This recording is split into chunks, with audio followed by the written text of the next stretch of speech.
Once, Nityananda Prabhu and Srila Haridas Thakur were walking down a main road, and on the way they saw a roaring crowd assembled.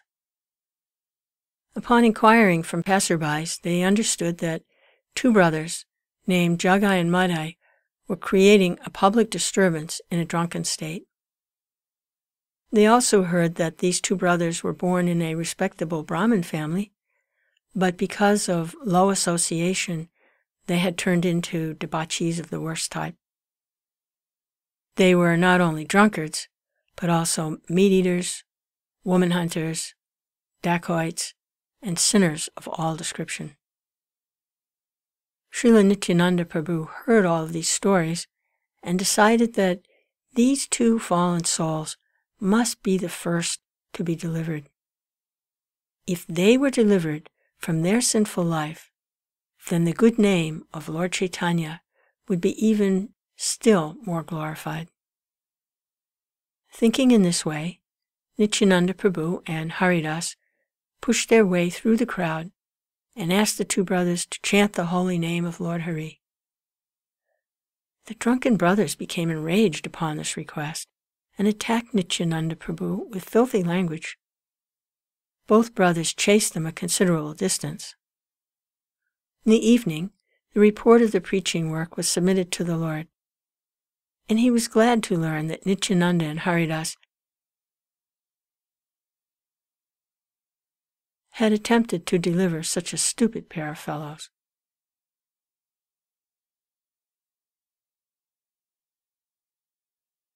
The next day, Nityananda Prabhu went to see the brothers, and as soon as he approached them, one of them threw a piece of earthen pot at him.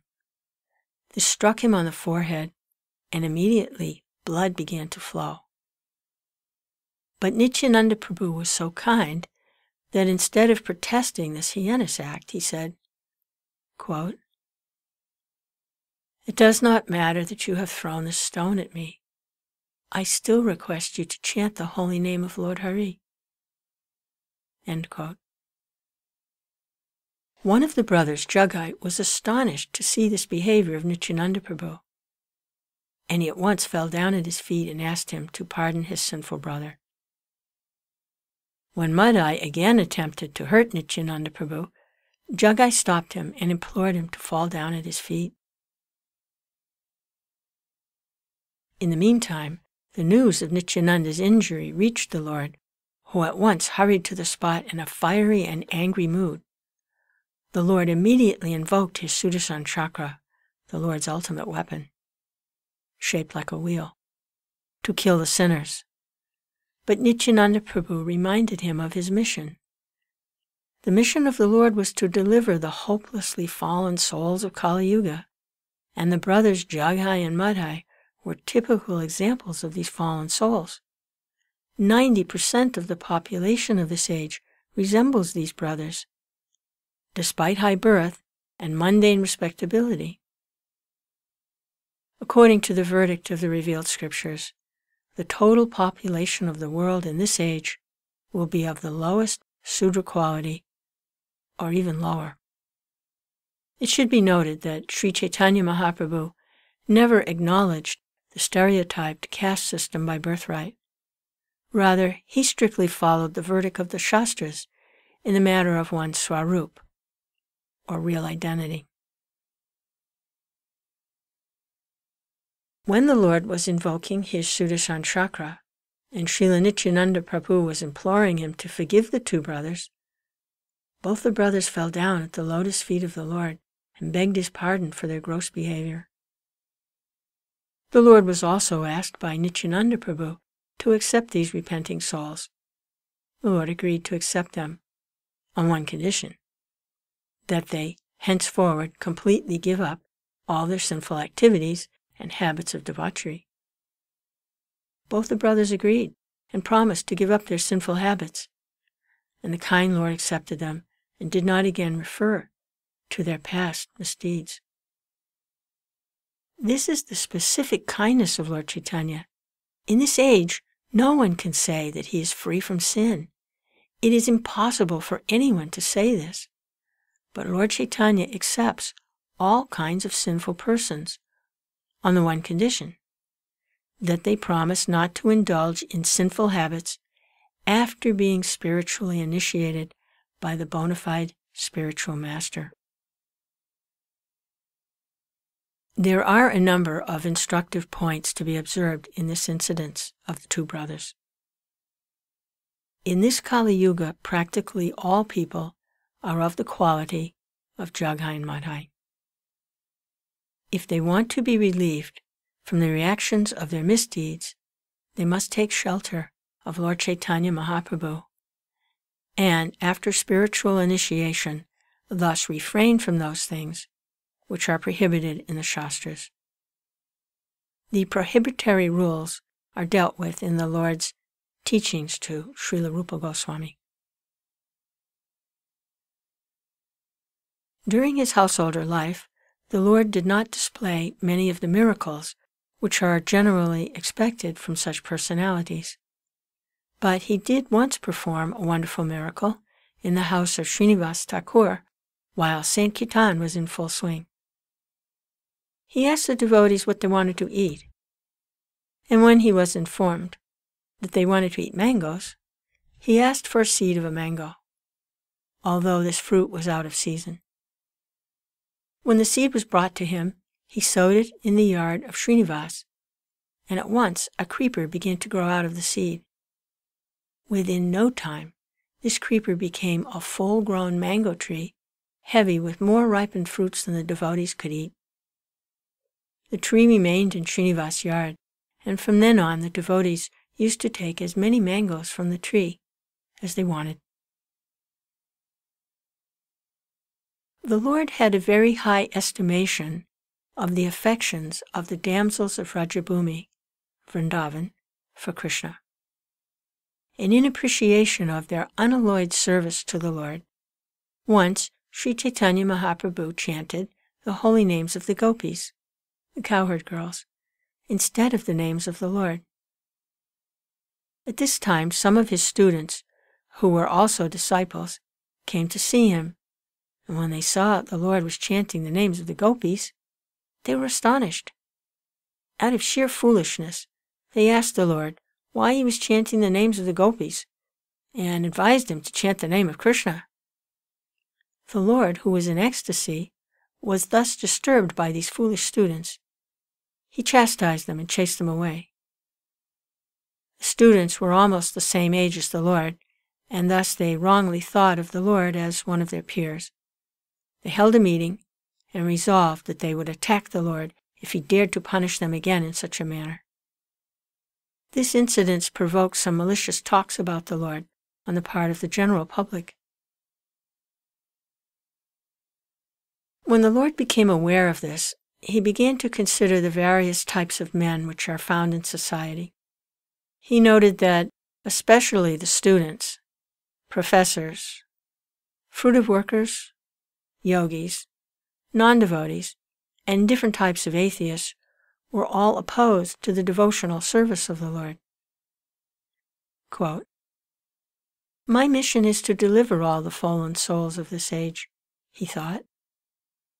"But if they commit offenses against me, thinking me to be an ordinary man, they will not benefit.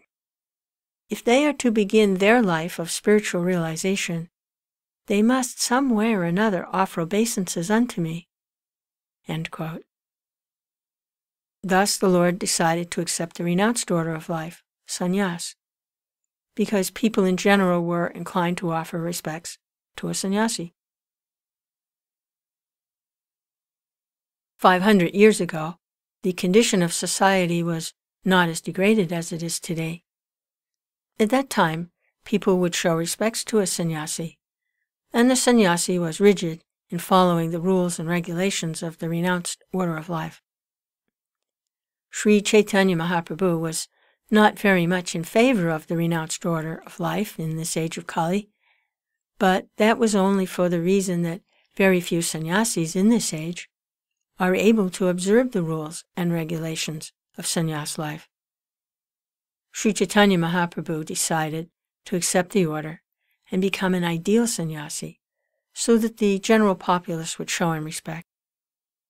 one is duty-bound to show respect to a sannyasi, for a sannyasi is considered to be the master of all varnas and ashramas. While he was contemplating accepting the sannyas order, it so happened that Keshava Bharati, a sannyasi of the Mayavad school and resident of Katwa in Bengal, visited Navadvip and was invited to dine with the Lord. When Keshava Bharati came to his house, the Lord asked him to award him the sannyas order of life. This was a matter of formality. A sannyas order is to be accepted from another sannyasi. Although the Lord was independent in all respects, still, to keep up the formalities of the Shastras, he accepted the sannyas order from Keshava Bharati, although Keshava Bharati was not in the Vaishnava Sampradaya school. After consulting with Keshava Bharati, the Lord left Navadvip for Katwa to formally accept the sannyas order of life. He was accompanied by Srila Nityananda Prabhu, Chandrasekhar Acharya, and Mukunda Dutt. These three assisted him in the details of the ceremony. The incidents of the Lord's accepting the sannyas order is very elaborately described in Chaitanya-Bhagavat by Srila Vrindavan Das Thakur.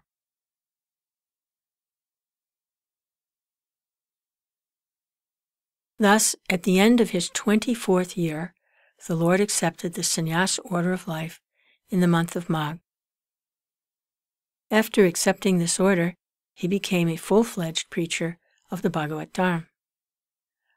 Although he was doing the same preaching work in his householder life, when he experienced some obstacles to his preaching, he sacrificed even the comfort of his home life for the sake of the fallen souls. In his householder life, his chief assistants were Srila Advaita Prabhu and Srila Srivas Thakur. But after he accepted the sannyas order, his chief assistants became Srila Nityananda Prabhu, who was deputed to preach specifically in Bengal, and the 6 Goswamis, Rupa Goswami, Sanatan Goswami, Jiva Goswami, Gopal Bhatt Goswami, Raghunath Das Goswami, and Raghunath Bhatt Goswami, headed by Srila Rupa and Sanatan, who were deputed to go to Vrindavan to execute the present places of pilgrimage. The present city of Vrindavan and the importance of Rajabhumi were thus disclosed by the will of Lord Sri Caitanya Mahaprabhu. The Lord, after accepting the sannyas order, at once wanted to start for Vrindavan. For 3 continual days, he traveled in the Radha Desh, places where the Ganges does not flow. He was in full ecstasy over the idea of going to Vrindavan. However, Srila Nityananda Prabhu diverted his path and brought him instead to the house of Advaita Prabhu in Shantipur. The Lord stayed at Sri Advaita Prabhu's house for a few days, and knowing well that the Lord was leaving his hearth and home for good, Sri Advaita Prabhu sent his men to Navadvip to bring Mother Sachi to have a last meeting with her son. Some unscrupulous people say that Lord Caitanya met with his wife also after taking sannyas and offered her his wooden slippers for worship. But the authentic sources give no information about such a meeting. His mother met him at the house of Advaita Prabhu, and when she saw her son in sannyas, she lamented.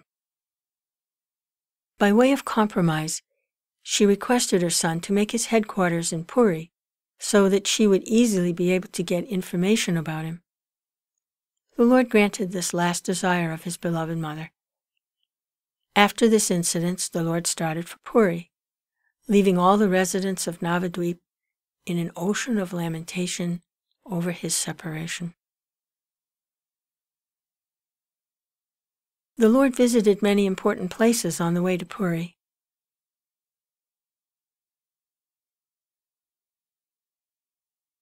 He visited the temple of Gopinathaji, who had stolen condensed milk for his devotee, Srila Madhavendra Puri. Since then, deity Gopinathaji is well known as Chirachara Gopinath. The Lord relished this story with great pleasure. The propensity of stealing is there, even in the absolute consciousness, but because this propensity is exhibited by the absolute, it loses its perverted nature and thus becomes worshipable, even by Lord Caitanya, on the basis of the absolute consideration that the Lord and his stealing propensities are one and identical. This interesting story of Gopinathaji is vividly explained in Chaitanya Charitamrita by Krishnadas Kaviraj Goswami.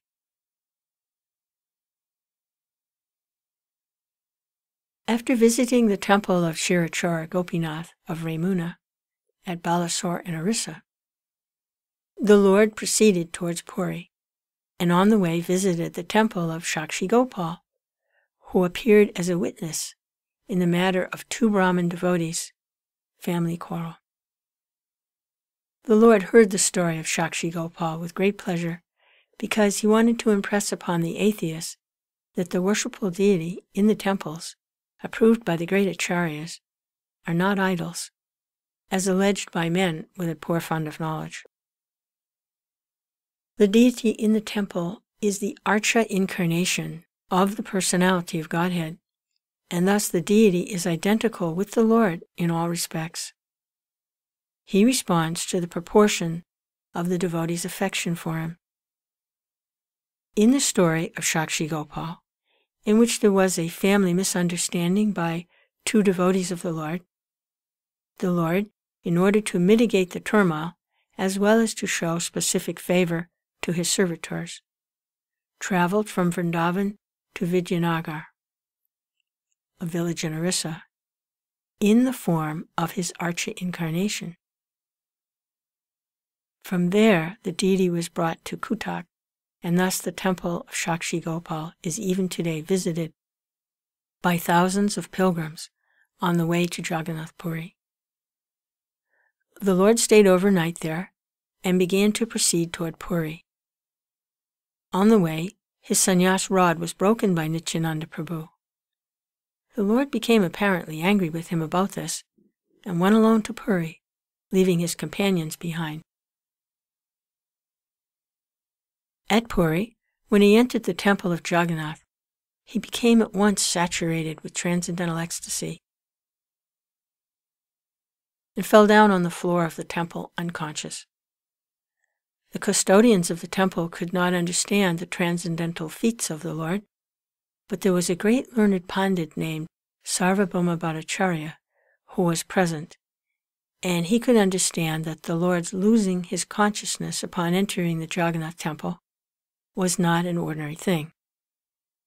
Sarvabhauma Bhattacharya, who was the chief appointed pandit in the court of the king of Orissa, Maharaj Prataparudra, was attracted by the youthful luster of Lord Sri Chaitanya Mahaprabhu, and could understand that such a transcendental trance was only rarely exhibited, and only then by the topmost devotees who are already on the transcendental plane in complete forgetfulness of material existence. Only a liberated soul could show such transcendental feat, and the Bhattacharya, who was vastly learned, could understand this in the light of transcendental literature with which he was familiar. He therefore asked the custodians of the temple not to disturb the unknown sannyasi. He asked them to take the Lord to his home, so he could be further observed in his unconscious state. The Lord was at once carried to the home of Sarvabhauma Bhattacharya, who at that time had sufficient power of authority due to his being the Sabha Pandit, or the state dean of faculty in Sanskrit literatures. The learned Pandit wanted to scrutinizingly test the transcendental feats of Lord Caitanya, because often unscrupulous devotees imitate physical feats in order to flaunt transcendental achievements just to attract innocent people and take advantage of them. A learned scholar like the Bhattacharya can detect such impostors, and when he finds them out, he at once rejects them. In the case of Lord Caitanya Mahaprabhu, the Bhattacharya tested all the symptoms in the light of the Shastras. He tested as a scientist, not as a foolish sentimentalist. He observed the movement of the stomach, the beating of the heart, and the breathing of the nostrils. He also felt the pulse of the Lord and saw that all his bodily activities were in complete suspension. When he put a small cotton swab before the nostrils, he found that there was a slight breathing as the fine fibers of cotton moved slightly. Thus he came to know that the Lord's unconscious trance was genuine, and he began to treat him in the prescribed fashion. But Lord Caitanya Mahaprabhu could only be treated in a special way. He would only respond to the resounding of the holy names of the Lord by his devotees. This special treatment was unknown to Sarvabhauma Bhattacharya because the Lord was still unknown to him. When he saw him for the first time in the temple, he simply took him to be one of many pilgrims.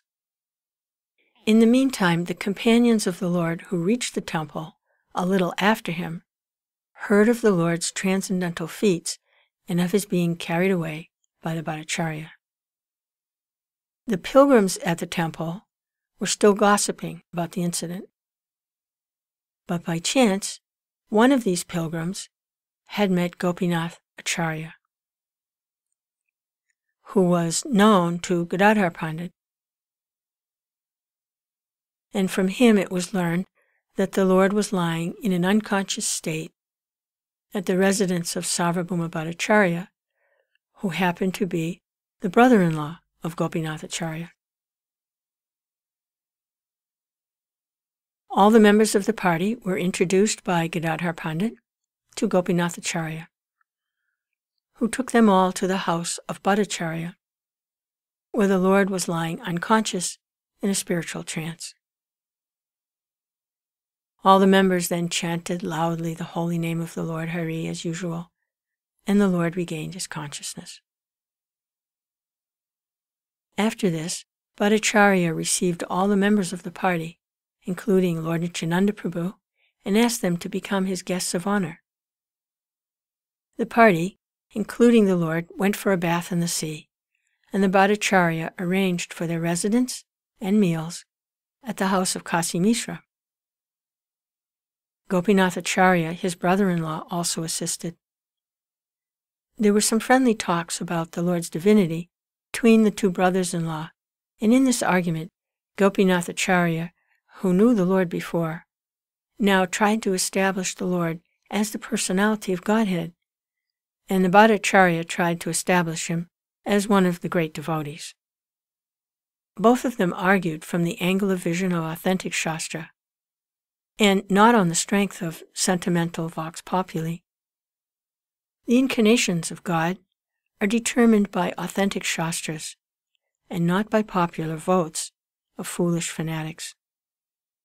Lord Caitanya was an incarnation of God, in fact, but foolish fanatics have proclaimed so many so-called incarnations of God in this age without referring to authentic scriptures. But Sarvabhauma Bhattacharya or Gopinath Acharya did not indulge in such foolish sentimentalism. On the contrary, both of them tried to establish or reject his divinity on the strength of authentic Shastras.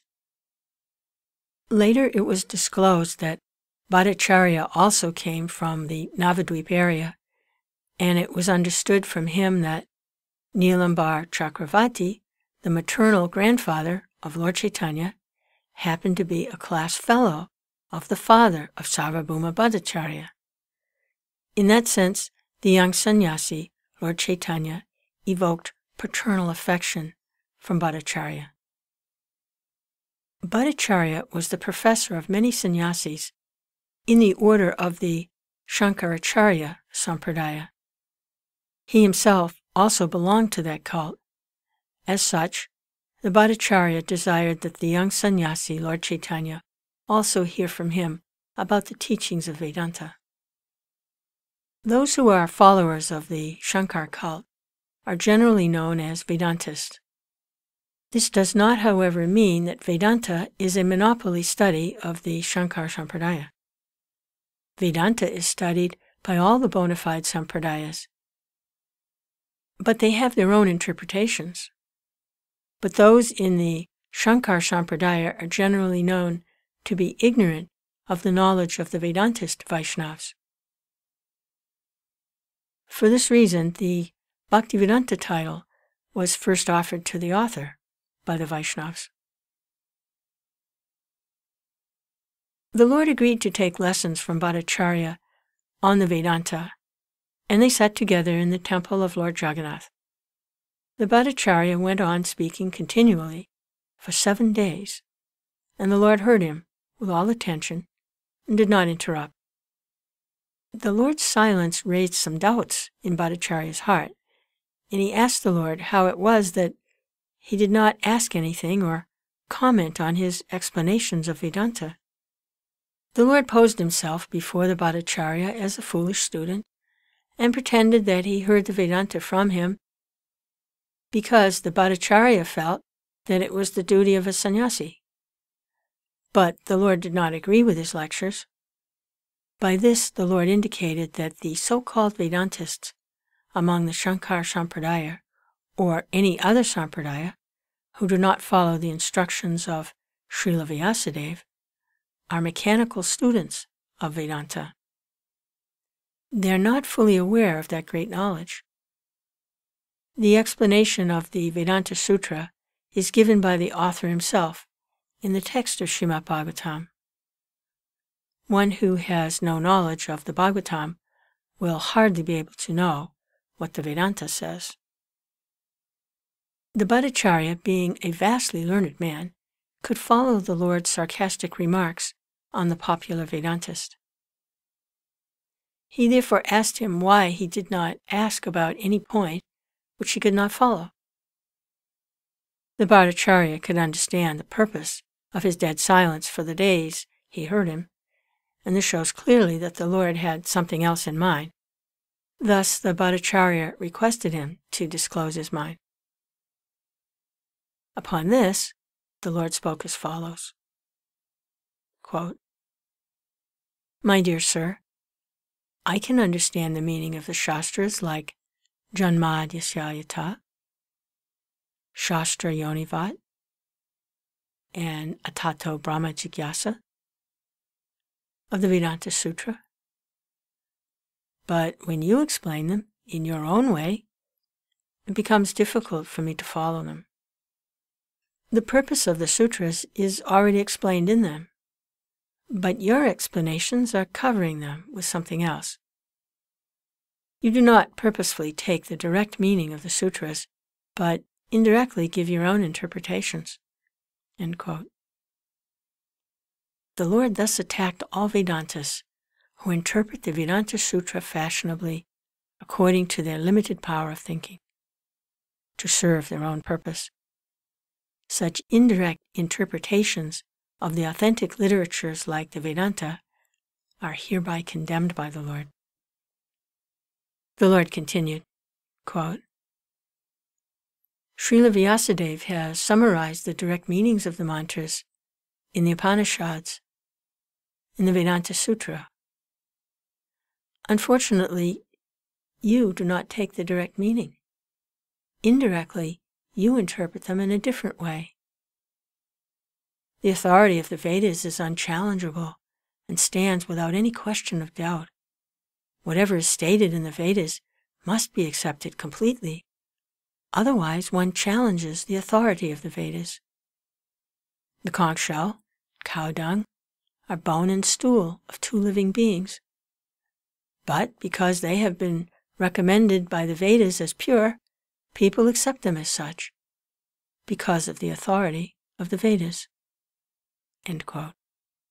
The idea is that one cannot set his imperfect reason above the authority of the Vedas. The orders of the Vedas must be obeyed as they stand without any mundane reasoning. The so-called followers of the Vedic injunction make their own interpretations of the Vedic injunctions, and thus they establish different parties and sects of the Vedic religion. Lord Buddha directly denied the authority of the Vedas and established his own religion. Only for this reason the Buddhist religion was not accepted by the strict followers of the Vedas. But those who are so-called followers of the Vedas are more harmful than the Buddhists.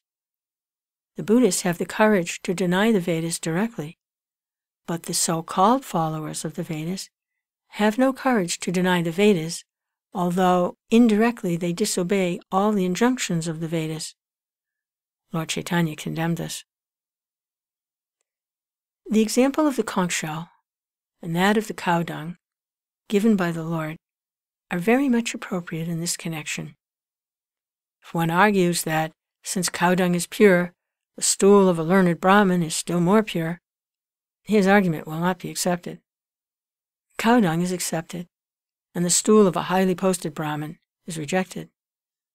The Lord continued, quote, "The Vedic injunctions are self-authorized, and if some mundane creature adjusts the interpretations of the Vedas, he defies their authority. It is foolish to think of oneself as more intelligent than Srila Vyasadeva. He has already expressed himself in his sutras, and there is no need of help from personalities of lesser importance. His work, the Vedanta Sutra, is as dazzling as the midday sun, and when someone tries to give their own interpretations on the self-effulgent, sun-like Vedanta Sutra, he attempts to cover the sun with the cloud of his imagination. The purpose of the Vedas and Puranas are one and the same. They ascertain the absolute truth, which is greater than anything else. The absolute truth is ultimately realized as the absolute personality of Godhead, with absolute controlling power.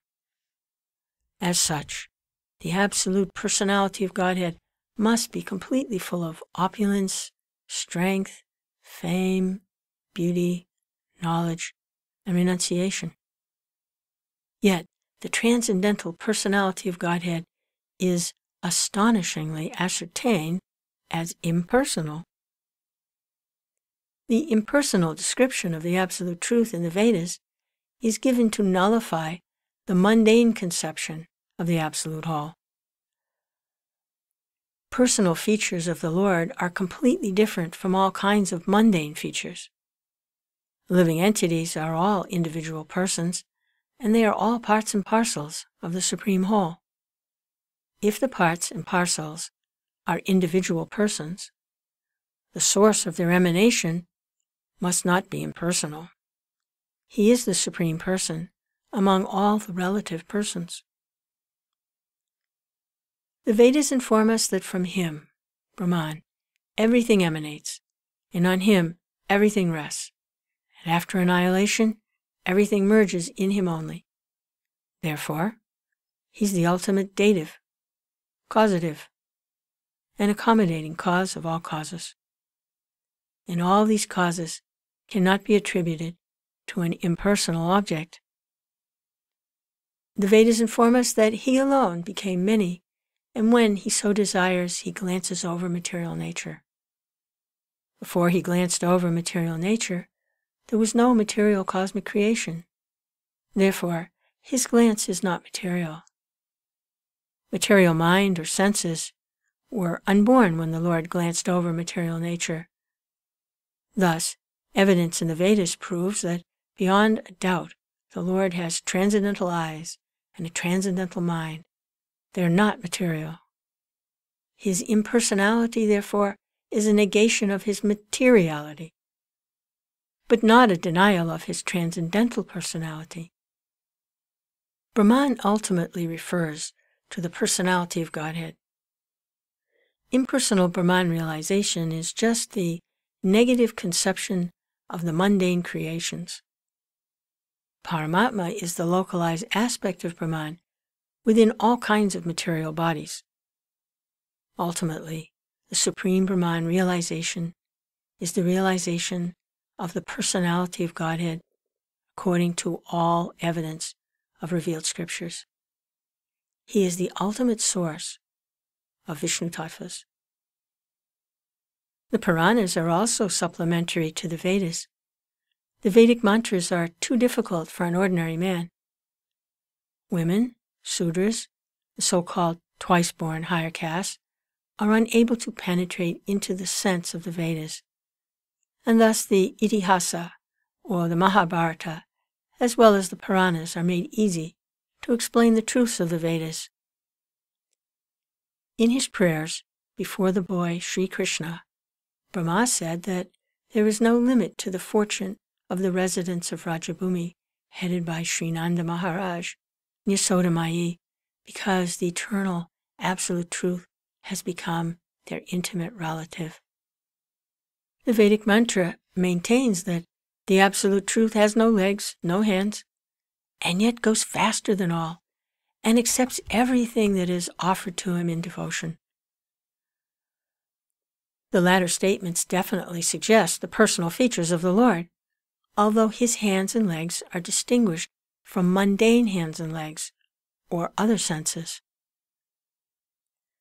Brahman is therefore never impersonal, but when such mantras are indirectly interpreted, it is wrongly thought that the Absolute Truth is impersonal.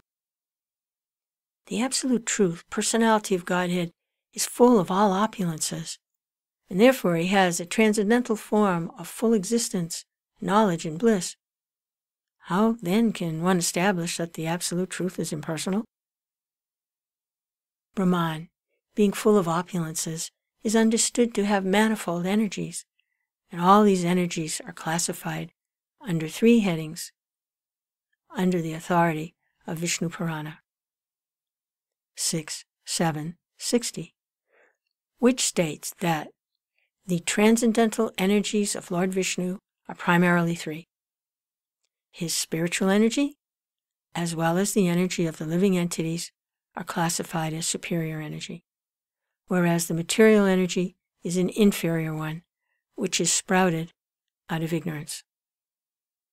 The energy of the living entities is technically called Kshetragya energy.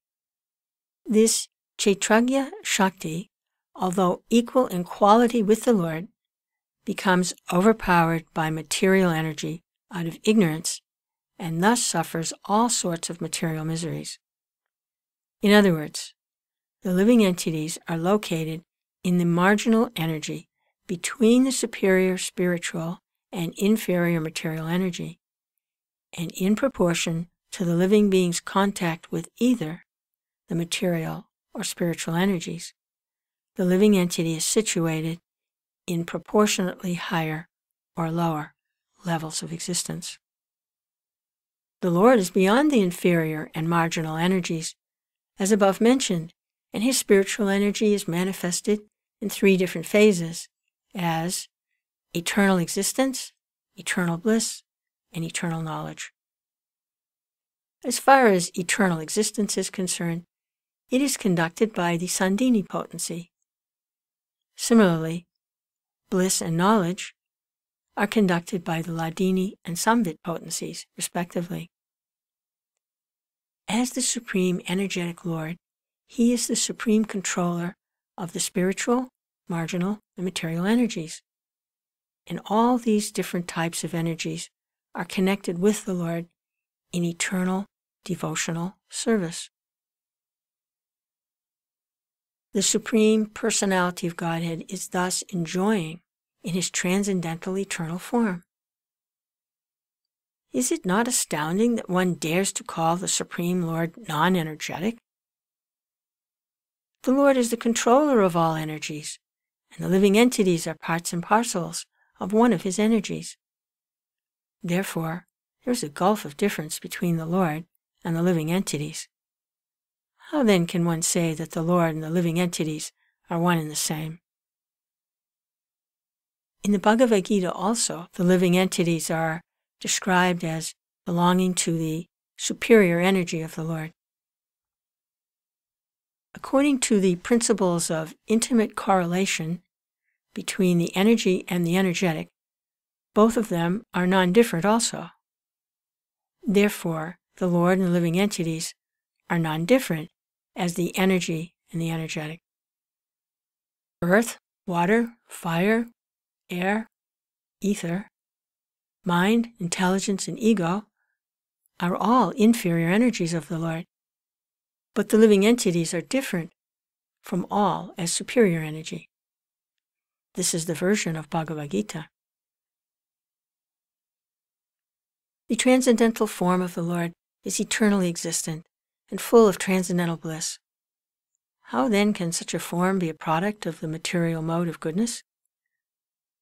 Anyone, therefore, who does not believe in the form of the Lord is certainly a faithless demon, and as such is untouchable,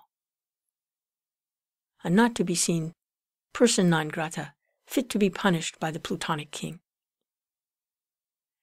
The Buddhists are called atheists because they have no respect for the Vedas. But those who defy the Vedic conclusions, as above mentioned, under the pretense of being followers of the Vedas, are verily more dangerous than the Buddhists. Sri Vyasadeva very kindly compiled the Vedic knowledge in his Vedanta Sutra, but if one hears the commentation of the Mayavad school, as represented by the Shankar Sampradaya, certainly he will be misled on the path of spiritual realization. The theory of emanations is the beginning subject of Vedanta Sutra. All the cosmic manifestations are emanations from the Absolute Personality of Godhead by His inconceivable different energies. The example of the touchstone is applicable to the theory of emanation.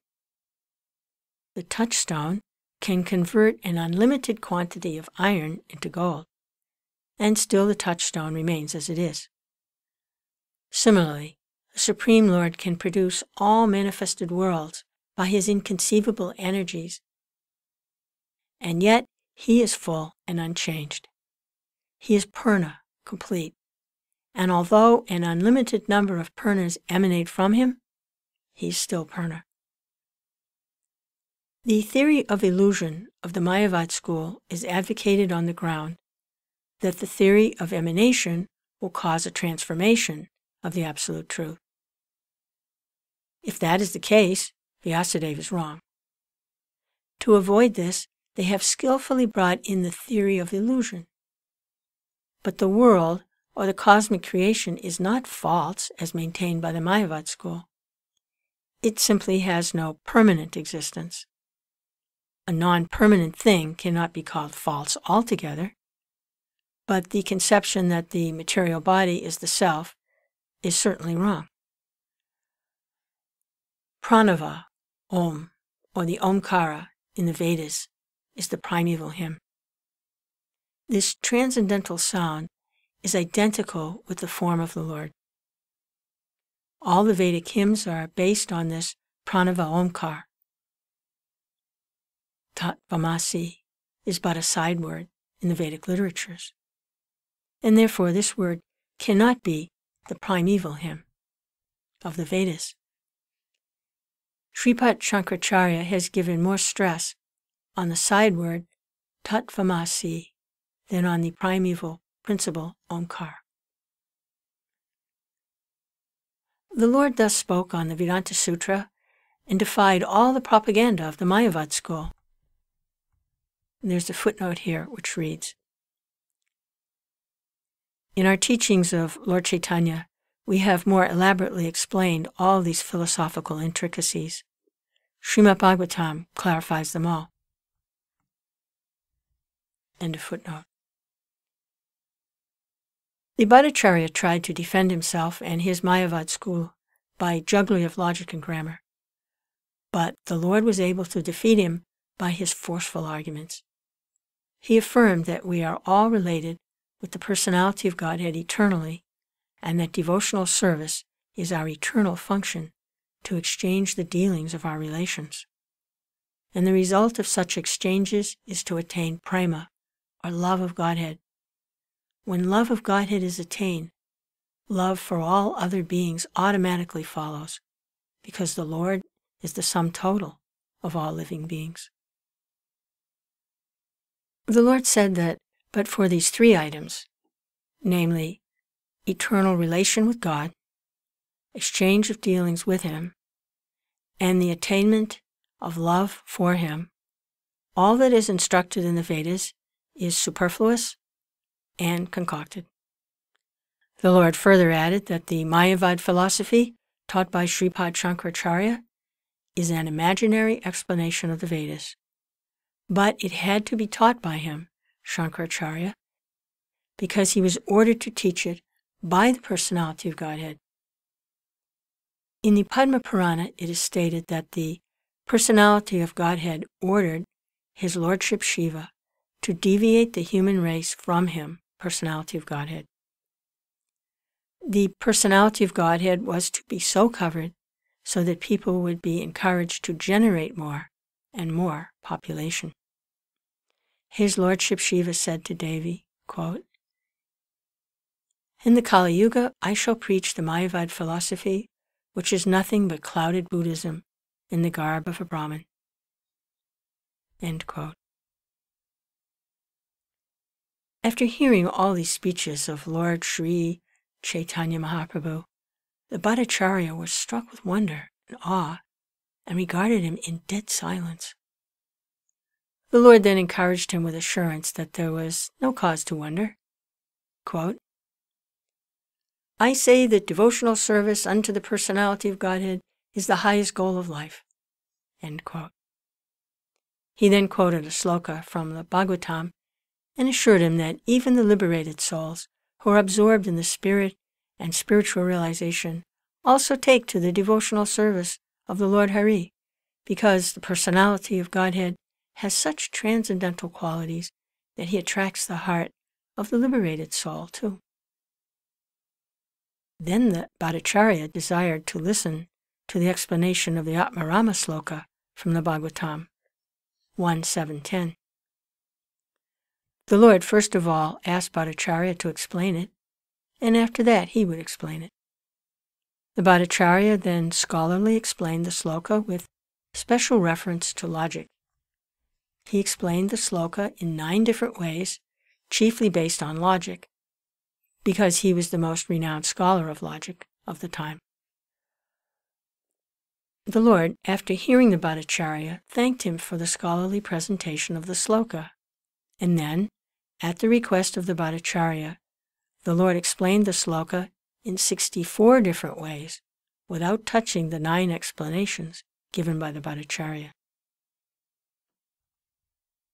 Thus, after hearing the explanation of the Atmarama sloka from the Lord, the Bhattacharya was convinced that such a scholarly presentation is impossible for an earthly creature.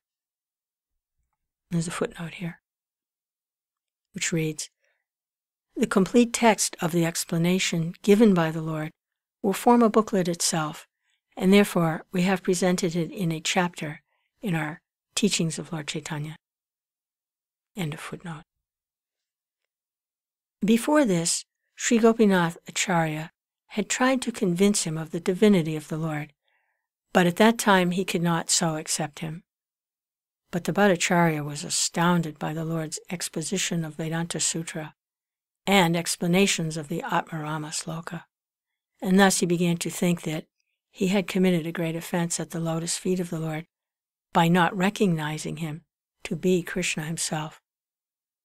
He then surrendered unto him, repenting his past dealings with him. And the Lord was kind enough to accept the Bhattacharya. Out of his causeless mercy, the Lord manifested before him, first as four-handed Narayan, and then again as two-handed Lord Krishna, with a flute in his hand. The Bhattacharya at once fell down at the lotus feet of the Lord, and composed many suitable slokas in praise of the Lord by his grace. He composed almost 100 slokas in praise of the Lord. The Lord then embraced him, and out of transcendental ecstasy, the Bhattacharya lost consciousness of the physical state of life. Tears, trembling, throbbing of the heart, perspiration, emotional waves, dancing, singing, crying, and all the 8 symptoms of trance were manifested in the body of the Bhattacharya. Sri Gopinathacharya became very glad and astonished by this marvelous conversion of his brother-in-law by the grace of the Lord. Out of the 100 celebrated slokas composed by the Bhattacharya in praise of the Lord, the following 2 are most important, and these 2 slokas explain the mission of the Lord in gist. They are as follows. 1. Let me surrender unto the personality of Godhead, who has appeared now as Lord Sri Caitanya Mahaprabhu. He is the ocean of all mercy, and has come down to teach us material detachment, learning, and devotional service to himself. 2. Since pure devotional service of the Lord has been lost in the oblivion of time, the Lord has appeared to renovate the principles. Therefore I offer my obeisances unto his lotus feet.